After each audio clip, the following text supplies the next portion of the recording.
사실 그린벨트 뭐 해제 이렇게 이런 것들도 기대하시는 분들이 좀 이미 있었는데 언급이 됐었고 예. 사실 이제 예정했던 지역들이 있었단 말이에요. 아, 어디가 그래요? 될 것이다. 음. 저 기억나는 게 세곡동 그렇죠. 이쪽에 약간 예. 이게 과연 그린벨트냐 투기벨트냐 이런 뉴스도 많이 났었거든요. 근데 네. 빠졌단 말이에요. 맞아요. 왜 빠졌을까요? 왜 빠졌지? 일부러 너무 이게 투기화가 조성되니까 뭐 배제시킨 거가 아닌가라는 생각도 그러니까 이제 들고. 결국에는 서울에는 빈 땅이 없으니까 결국은 주변에 그린벨트를 풀 수밖에 없다. 그래서 이런 걸 가지고 또 기획부동산이 뭐니 이런 게 그쵸. 많다 보니까 그죠? 그래서 여기 내용을 보시면 그린벨트 해제 유력 지역으로 이제 세곡동, 자곡동, 뭐 하남, 가밀동 이런 데가 다 빠졌습니다. 맞아요. 예, 근데 이게 이유가 뭐냐? 투기를 철저히 막겠다는 정부의 의지가 반영된 거라는 거죠. 그쵸? 그래서 요게 이제 8월 8일 날 이제 원래 8월 8일 대책이 있었잖아요. 이때 네. 8만 가구 공급을 약속을 했고 요 중에서 지금 5만 가구를 공급할 신규 택지를 이번에 지금 발표한 겁니다. 8만 가구 중에서 8월 8일 날 8만 가구 그래서 888 여기서 지금 5만 가구를 이번에 발표한 거고 남은 3만 가구가 들어설 택지는 내년 상반기에 발표할 예정인데 이번에도 역시 세곡동이나 자곡동이 포함될 가능성은 없다라고 합니다. 아예 없다라고 말을 했어요. 그죠? 예. 진짜 없는 거. 이래놓고 또 포함하면 안 되는데. 여기 보시면 서울시 관계자는 블라블라블라 네. 명확히 말씀드린다. 없다. 서울시의 추가적인 그린벨트 해제 지역은 이제 없다. 이렇게 명확하게 말씀드린다고 했습니다. 네.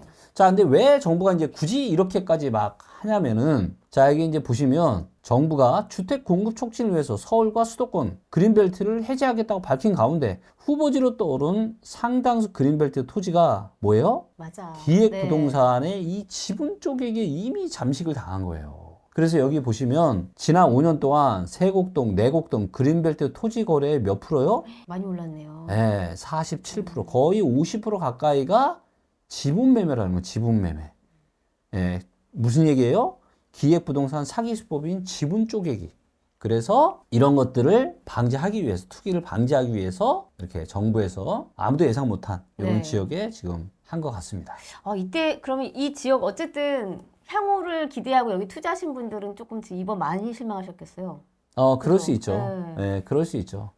그래서 이게, 그러니까 아무튼 대박을 바라고 뭔가 이렇게 기대를 하는 건 좀, 지양을 좀 해야 될 것 같은데, 근데 또 개인적으로 한편은 또 그런 생각이 들어요. 뭔가 개발을 해나간다면, 결국에는 뭐 땅들이 몇 개 없잖아요, 그쵸, 서울에. 맞아요. 그래서 이제 결국 그런 데들을 할 수 있다라는 생각하지만, 그럼에도 불구하고 이게 언제 될지 모르니까 그냥 묵직하게 그냥 그런 투자라면 모르겠지만, 야, 이거 된대. 대박 노려야지 이런 거에 혹해가지고 기획부동산에 혹해서 자칫 큰 돈이 묶여버리면 진짜 큰일 날 수 있는 거죠. 그렇기 때문에 제가 부동산 투자와 관련해서는 제가 누누이 말씀드리잖아요.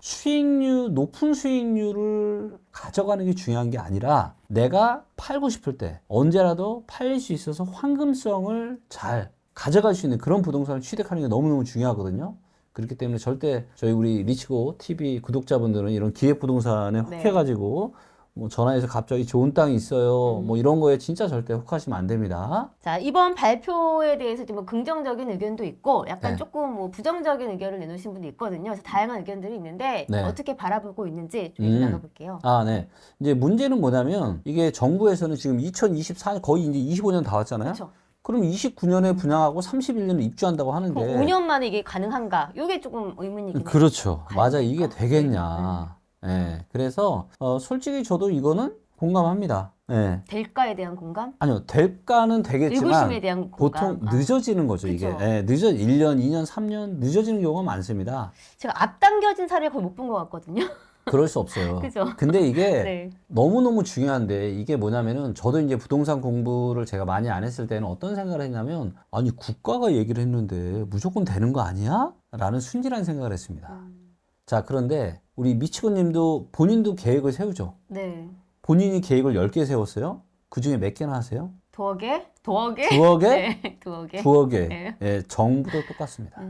정부도 많은 계획을 세우잖아요. 근데 정부도 다 실행을 하는 게 아니에요. 절대 여러분들 이런 거에 진짜 순진하게 넘어가시면 큰일 납니다. 맞아요. 정부는 계획이에요. 그래서 안 될 수도 있는 겁니다. 그래서 여기 이제 보시면 최근 공공사업지도 이제 대부분 일정이 연기된 상황이고, 그렇죠? 그리고 대상 지역에 취락이나 환경 문제가 없으면 모르겠지만 그린벨트는 그렇지 않은 경우가 많다. 그래서 5년 내에 첫 삽을 뜰 수 있을지 그래서 분양을 할 수 있을지 실현 가능성이 이제 의구심이 있는 거고, 그리고 이걸 개발의 속도를 내려면은 뭐가 문제예요? 보상을 둘러싼 분쟁이 제일 문제입니다. 사실 이거 해결하는 게 가장 오래 걸릴 것 같긴 해요. 네, 맞아요. 그래서 뭐 재개발이 됐던 재건축이 됐던 각자에 대한 이해관계가 이게 다 얽혀 있다 보니까 보상을 어떻게 할 거냐, 이거에 대한 분쟁을 최소화하는 게 이게 이번 공급 계획의 최대 관건이 될 거다, 그렇게 또 얘기하고 있고, 그 다음에 이제 지금 가장 많은 게 서초의 그 청계산 입구역에 서리풀 지구잖아요. 네. 근데 요거의 이제 절반 이상을 젊은 층과 신혼부부에게 배정을 한다고 했잖아요. 네.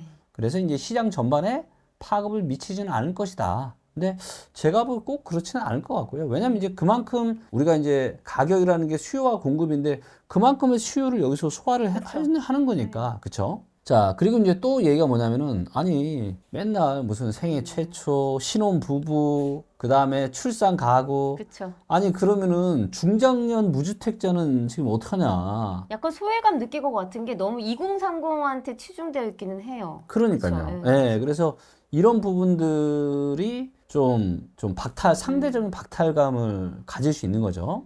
예, 그래서 이런 부분들이 좀 있다. 이런 내용이 좀 있습니다. 오늘 내용을 좀 마지막으로 좀 정리하면서 마무리하도록 하겠습니다. 아, 네. 어떤 분이 저한테 물어보시더라고요. 아니, 대표님, 이거 좀 지금 부동산 시장에 어떤 영향이 있나요? 이 그린벨트 해제로 인해서. 예, 네네. 그래서 5만 가구 적지 않잖아요. 그쵸. 아까 5만 가구라는 물량이 제가 서울에 지금 평균 한 20년에 평균 입주 물량이 3만 6천 세대 정도인데 5만 가구면 되게 많은 거거든요. 근데 이거 지금 공급된다는데 시장에 영향이 있는 거 아니냐? 어쨌든 공급 물량이 많아지게 되면 부동산 네. 시장에 당연히 영향을 미칠 것 같거든요. 네. 그만큼의 영향의 가치가 있다고 보세요.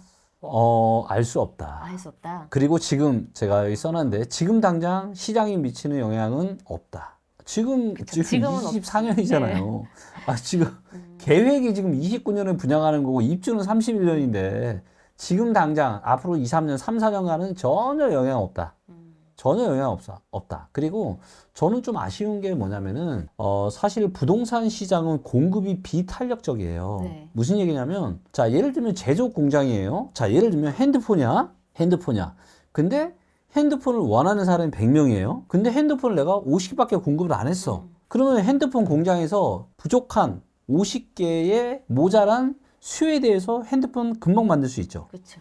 그쵸? 자, 그 얘기는 무슨 얘기냐면 공급이 탄력적이라는 얘기입니다. 금방금방 해줄 수 있어요. 자, 그런데 아파트 공급은 금방금방 돼요, 안 돼요? 그렇죠. 적어도 최소 10년 이상은 바라봐야 될 것 네, 같아요. 정말 뭐 재건축 재개발 해도 이것도 뭐 세워라 내워라고 진짜 쉽지 않아요. 그렇기 때문에 뭐냐면은 이런 공급 정책은 최소한 향후 5에서 10년의 이런 중장기 계획을 바라보고 미리미리 해야 됩니다. 미리미리. 이거 다 데이터로 할 수 있거든요. 그래서 지역별로 적정 공급 물량이 얼마인지, 그리고 기존의 아파트나 주택의 노후도를 감안해서 신규 주택이 얼마나 공급되면 좋을지 이런 것들 다 만들 수 있거든요. 실제로 이제 저희 회사에서 이번에 이제 국토연구원하고 공급 물량에 대한 AI 지금 모델도 지금 저희가 만들고 있고 내년에도 아마 이 프로젝트를 하게 될 것 같은데, 그래서 이런 공급 정책은 정말 이제 중장기적인 이런 계획을 가지고 계속 꾸준하게 좀 했으면 좋겠다. 그래야 주거 시장의 안정화가 이루어질 수 있다. 이렇게 정리를 좀 해볼 수 있을 것 같아요. 어쨌든 또 내년에 또 3만 가구가 더 풀린다라고 하니까 총 8만 가구란 말이에요. 네. 분명 영향을 미칠 건 맞지만 지금 당장에 대한 영향은 조금 희박할 네. 수 있다라는 결론을 내주신 것 같습니다. 네, 오늘은 그린벨트 해제와 관련해서 이야기를 나눠봤습니다. 아무래도 공급되는 양도 많고 그 지역도 워낙에 인기가 많은 지역들을 풀다 그렇죠. 보니까 많은 분들이 좀 관심을 가질 것 같은데요. 향후에 어떤 영향을 미칠지 조금 더 지켜봐야 될 것 같습니다. 오늘 영상 여기서 마무리할게요. 고맙습니다. 감사합니다.